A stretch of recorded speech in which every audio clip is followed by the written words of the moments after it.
Hello, I'm Danyelle. Welcome back to She Steeps.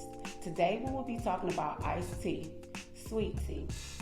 Iced tea has been a staple in southern kitchens. Today I'm going to show you 2 ways to brew hot tea and cold tea.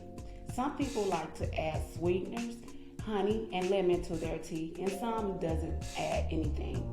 Well, today I'm going to show you how to make the perfect tea with my cup of tea.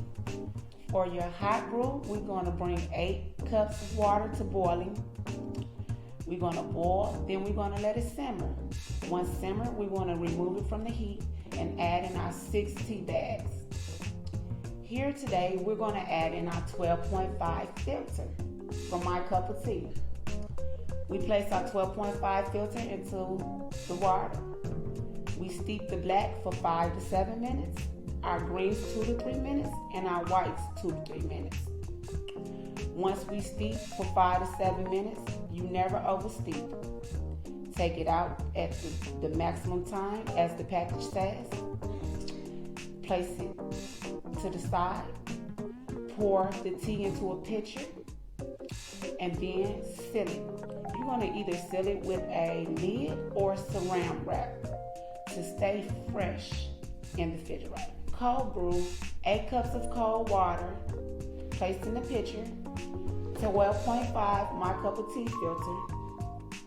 Cover, refrigerate for 15 to 36 hours.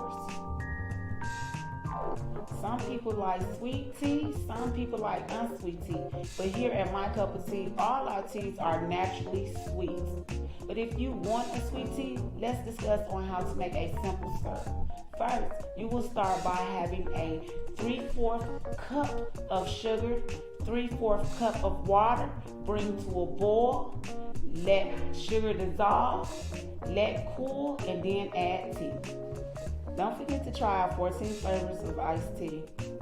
Examples are goji berry green, apricot decaf, and pomegranate. Also remember, all our hot teas can be served cold. We have new tumblers here, 18-ounce stainless steel, exclusive designs, and they also will stay hot and cold for hours. Thank you for joining me in this episode of She Steeps. Don't forget to like and subscribe.